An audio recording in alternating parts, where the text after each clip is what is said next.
Kaleidoscope, a weekly public affairs program brought to you in partnership with the Urban League of Greater Cleveland, Kaleidoscope Magazine, and News Channel 5. Good morning, everyone, and welcome to the broadcast today, and a good one we have for you. Dr. Charles Knock is Assistant Professor of Medical and Neuro-Oncology at University Hospital's Seidman Cancer Center. This morning, he's going to talk about a rare and very aggressive form of kidney cancer, renal medullary carcinoma. He'll be joined by Brandy Thigpen. Her late husband, Chris, was diagnosed with the disease. And then dentist Malcolm Walters Jr. will talk about new treatments in cosmetic dentistry and a non-surgical procedure to help patients keep their good looks. And later in the broadcast, still, author Tim Lowe will discuss his life story, recently documented in his new book entitled Unsupervised Cows. Good morning, I'm Leon Bibb. This is Kaleidoscope, and so we begin. Beginning with Charles J. Knock, MD, medical doctor with the Seidman Cancer Center at University Hospitals, seated on the left over here, and Brandy Thigpen sitting next to me. Her late husband had what was called RMC. Good to have you here. Let's start first with Dr. Charles Knock. You're an oncologist over at University Hospitals. What is renal medullary carcinoma? So RMC, it's a really rare type of kidney cancer. If you look at the incidence, there's probably a couple hundred documented cases. It's unique in the sense that we see it in patients with the sickle cell trait. Almost everybody has the sickle cell trait. In a few cases, they actually have full sickle cell disease. The link between the two is still to be determined. Why this occurs that way and what the genetics or the role the genetics plays. But the bottom line is, where we've had so much success in standard kidney cancer in recent years, RMC is extremely aggressive and does not respond to treatment. Starts in the kidneys? Starts in the kidneys. More often than not, by the time we diagnose it, it's already spread distantly. So advanced stage when we find it. And at that point in time, the challenge is trying to slow it down and get rid of it. Let's bring Brandy into the conversation. We're going to go back to you. Brandy Thigpen, your late husband Chris had sickle cell and was diagnosed at the age of 27 with renal medullary carcinoma. Share with us a little bit of his story. He actually just carried the trait. He never had any issues with the trait growing up. He was told he would be fine. He would be able to live a normal, practically life. He started having back pain. And he was a chef, so we just assumed it was summertime. He was working too much, and then finally the nodes in his neck swelled up. And they finally, a month later, decided to run an MRI on him after treating him for what they thought was an infection. And when they ran the MRI, they found a mass in his back and sent him immediately to the emergency room. And he passed. They diagnosed him about 2 weeks after he was in the hospital, or a week and a half after the hospital. They ran a bone marrow biopsy, and they found that was what he had, was the rare cancer, and he passed 6 months after diagnosis. Why did you choose to go public with this story? Why are you talking about this story? I know you miss him, but there's a reason behind that. Because while he was sick, we decided to put together a nonprofit in his name and start to raise awareness on his type of cancer. And his dream and goal was to hopefully eventually someday have a research fund to concentrate on this type of cancer, because we feel nobody concentrates on the rare cancers. And if and when we solve this, we're going to move on to a next rare cancer. Dr. Knock, what do you think is the best way to educate the public about renal medullary carcinoma? Well, I mean, I think, events like this, programs like this is a great way to do it. I mean, I think this is a classic example where we've made so much headway in treating cancer, but there's still a ton of cancers that aren't as common. This isn't breast, this isn't colon, this isn't lung. We don't see a lot of cases of it, and therefore research dollars aren't directed that way. And so we've got to find ways to go after these rare ones so we don't lose, vibrant 27-year-old guys like so we keep the public's interest this in as we get the public's interest in it. Well, we're going to talk a little bit. You tell us a little bit about this. You brought a little placard here with you, which I'm going to hold on. This is the golf outing. Yes, I have an annual golf outing for the foundation. This year's, it'll be the second annual golf outing, and we'll be featuring Chris's favorite recipes. It will be on September 22nd. It is $500 for a foursome, and $50 just if you want to come and attend dinner. And it's sponsored by the by Third Federal and by the Cleveland Clinic as well. It's going to be at Stonewater. It is going to be at Stonewater Golf Club, which is at One Golf Club Drive in Highland Heights.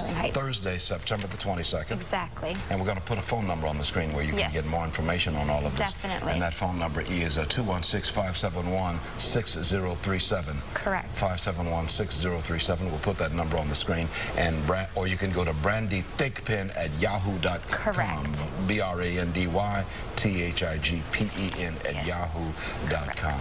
This is a good way, Dr. Knock, to get the word out and raise some money for research. Exactly. Yeah, Doctor, we're making inroads in cancer, but this one is still out there, right?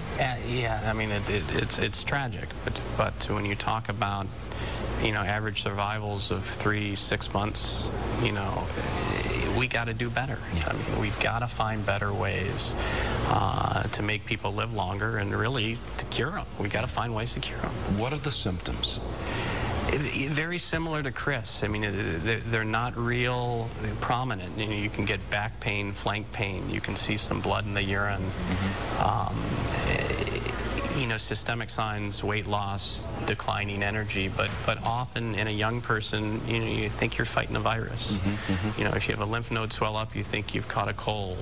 You never imagine it could be anything like this. And these guys did everything right. I mean, they did everything right from the start, and I would have expected him to get through a virus and never think twice about it again. But unfortunately, it was this very different entity. We appreciate you both being here. Once again, it's the second annual Christopher Thigpen Memorial Golf Outing, September 22nd. That's a Thursday at Stonewater Golf Club in Highland Heights. And as you can see, if you can telephone 571-6037, you can get more information on everything we've been talking about. Thank you so much for being on the broadcast. Thank you so much. God bless you for being on the broadcast. God bless you too, Dr. Knock, for what you do. Thank you for being on the broadcast. And we wish you well. Thank you. God bless. This is Kaleidoscope. I'm Leon Bibb. I'm going to take a break, but I'll be right back after these words, especially for you. Welcome back to more of Kaleidoscope. One local dentist has expanded his services in an effort to help his patients look their best. Dr. Malcolm Walters Jr. is among the first in the greater Cleveland area to offer patients non-surgical aesthetic treatments.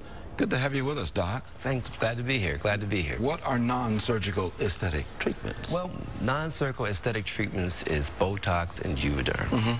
And I know a lot of people are saying, what is this? A dentist doing Botox? Yeah.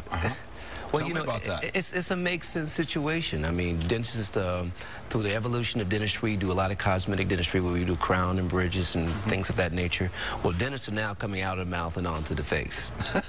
Coming out of the mouth and onto the rest of the face. Exactly. You brought something with you here, though. I'm gonna hold up, and we can perhaps get a shot of this on camera 3. Now, tell me, draw the line between dentistry and Botox. I mean, you're talking about the rest of the face, around the mouth, around the eyes. Exactly. Well, you have a lot of patients who come in and ask questions. Doctor, I'm always looking angry, but I'm not angry. I'm always looking like I'm frowning, but I'm really not upset about anything, or I look tired all the time. And the evolution of dentistry is so many beautiful things that dentistry is now getting into. Like I said, we're the best at giving needles. We're the best.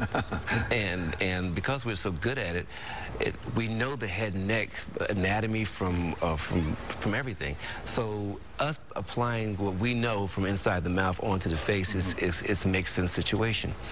For example, with there's two different types of things. Botox you have, and you have Juvederm. Now, there's a difference between Botox and Juvederm. Botox is more of a relaxation. So say, for example, there's some people who look like they're constantly frowning, right up here. We call this the globular complex. Yeah. Well, you place a couple units of Botox right here, and what that does is smooths out the appearance. Smooths out those wrinkles there. Exactly. Relaxes those muscles. Relaxes the muscles. And do I have it right now? Yes, you do. Relaxes the muscles. Yeah. Are we seeing more dentists moving toward this kind of thing now? Absolutely. Now, you're still doing the regular dentistry. You're still fillings and crowns and all the rest of that. Well, you know, in my office, because of the amalgam scare and things like that with the mercury things, we have decided that we don't do any more silver fillings at all. We do only white fillings, period. We do crown and bridges and partials. We even have partials now that there are no clasps involved. You know, it's clear. But the biggest thing that dentistry is now, the evolution of dentistry is now, like I said before, is going to Botox, whereas we're coming out of the mouth and onto the face and doing a lot of different things here. Now, did you have to go through special training for this to get into that area now? Definitely. But like I said, we know the anatomy. We're the best at giving anesthesia. We're the best at giving needles. This is what we do all day long. And so me giving an injection, a painless type injection that only takes about 10 minutes to do the procedure, you know, I have people coming in on their lunch breaks, taking care of this, you know, their business and going back to work. Now, what does Botox and Juvederm, they relax those muscles, right? What Botox does, relaxes the muscle. And for crow's feet, we have people from right here who feel like they're squinting all the time. Right. What that does, it relaxes the muscle right here. Fine little muscles here, which constantly over time of frowning or focusing or whatever the situation is, what that does is just relaxes the muscle here. Now, with Juvederm, it's a filler. And so, for instance, like one lady told me, she said, "Doc, I'm always looking like I'm upset." That's because she has these lines right here, which makes her feel like she's upset. Well, what the Juvederm does, it just fills the area in. It turns the smile, you know, right side up. Takes the downward side and pulls it up. Pulls it right back up. Okay. Let's put a phone number on the screen for Dr. Malcolm Walters, Jr. It is 382-1102. That's in the 216 area code. And his office is at 14100 Cedar Road, which is in University Heights. And let me give you a website also. It's a long one, Dr. Malcolm Walters, Jr., DDS.com, and Jr. is JR, right? Dr. Malcolm Walters, JR, DDS.com. You can get more information on everything we've been talking about. How long have you been doing this now? We've been doing Botox and Juvederm about 2 years now. What made you decide that you wanted to branch out other than just working in the dental area? And you do cosmetic dentistry as well, right? What made you decide you wanted to branch out and go further? Because I'm trying to provide what you call a complete makeover type scenario for patients. And like I said to you earlier, the evolution of dentistry, you have to constantly stay with it. It is moving around. Botox and Juvederm is a commonplace in most dental offices in Florida, California, and in New York. And what I'm trying to do is be one of the new guys here who are actually staying ahead of the curve and providing these great services to the community. How long have you been in dentistry? I've been doing dentistry for 16 years. And how long have you added the other area of the aesthetic? I've added Botox in my office about 1.5 years ago. And it's going well. And it's going well. You have a lot. I had a patient in the office the other day, and it's kind of new to a lot of patients, a dentist providing Botox and Juvederm, but it was so cute. The patient came to the office and said to me, you know, I feel like I'm cheating. I said, what do you mean? She goes, my husband doesn't know that I'm here. And I thought it was awesome when she said that. But he'll be glad when you're walking out in the door. Exactly. I told her, I said, take care of it and go home and reap the benefits. Okay, good deal. Thank you so much, Dr. Malcolm Walters. You may reach him at 382-1102. That's in the 216 area code. Once again, it's 14100 Cedar Road in University Heights. His office is located there.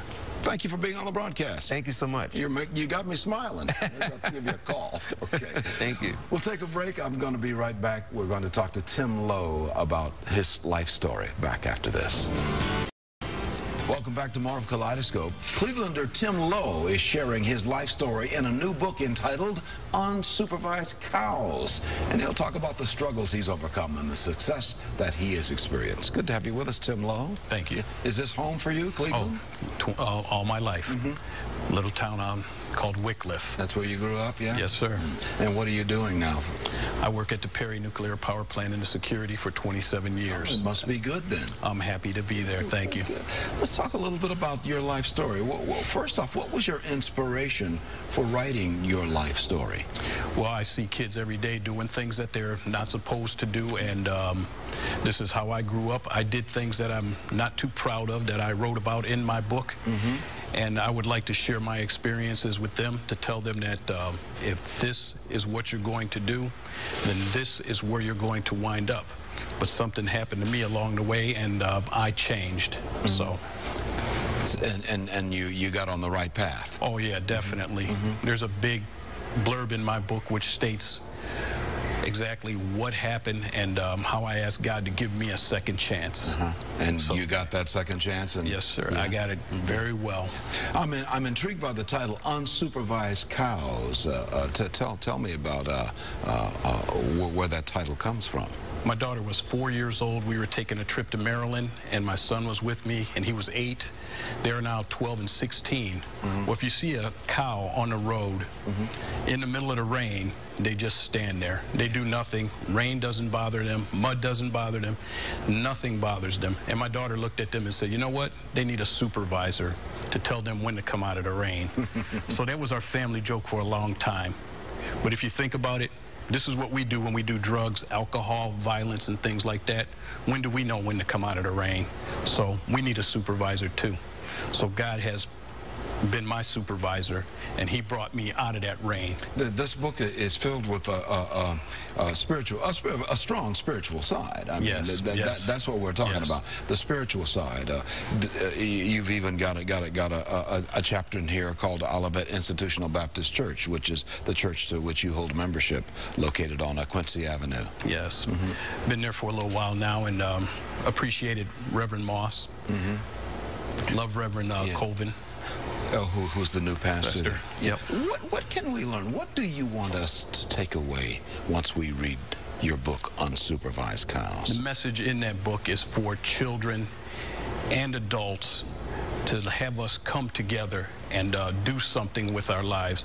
Kids that are out there doing violence and drugs and stuff like that, they don't have any guidance. I'm here to tell you that what happened to me, I'm one of the lucky ones to be where I am today.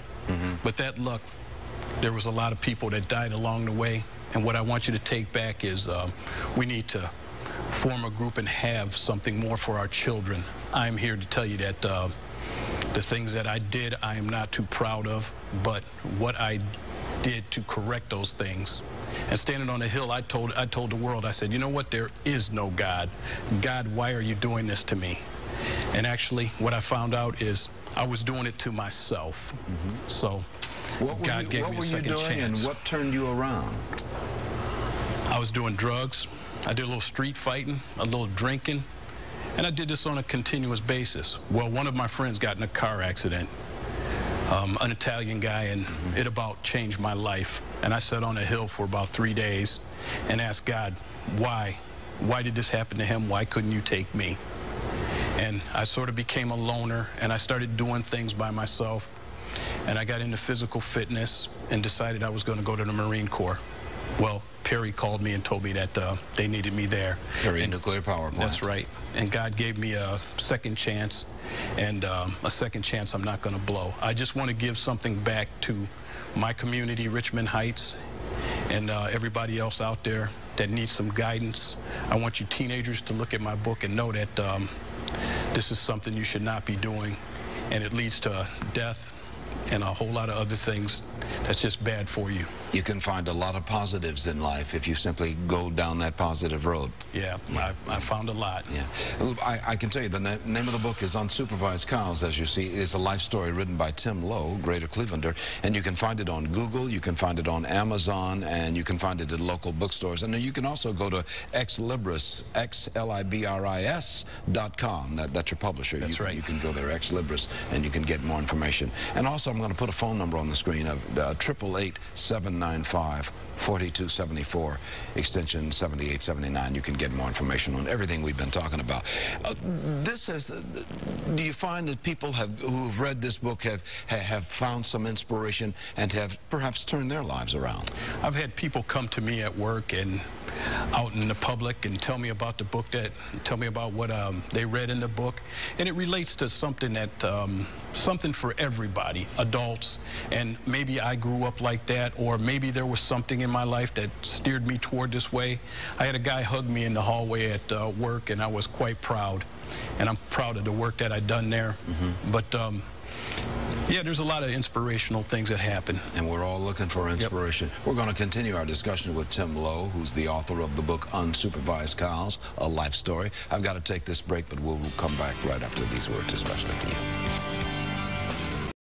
We're back talking with Tim Lowe, author of the book Unsupervised Cows, A Life Story. And as I look at your book, and I looked at your book the other day, glanced through it and read a few parts of it, it's an easy read, several chapters, just trying to start a family, marriage till death do us part, question mark, learning how to be a father, brothers, my Uncle Dennis, all kind of short stories right out of your life. What were you thinking when you wrote Unsupervised Cows? Just about everything that actually happened to me in life, and the way my life was changed around. And as I wrote this story, I had to take my glasses off for a while to let the tears just run down my cheeks.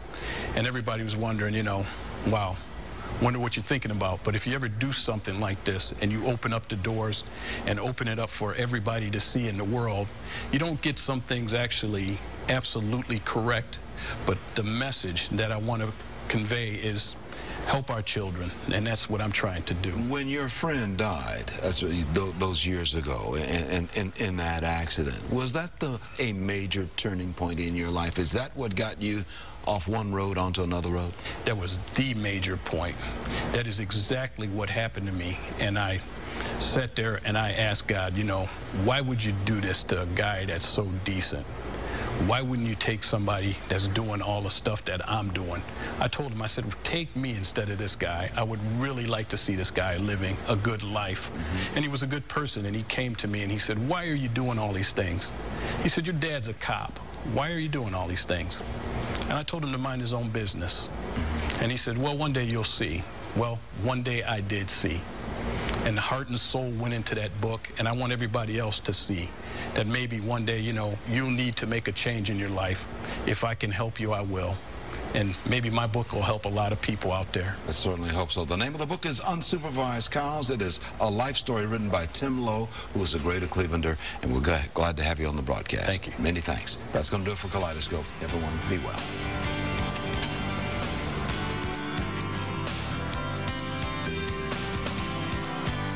Kaleidoscope, a weekly public affairs program brought to you in partnership with the Urban League of Greater Cleveland, Kaleidoscope Magazine, and News Channel 5.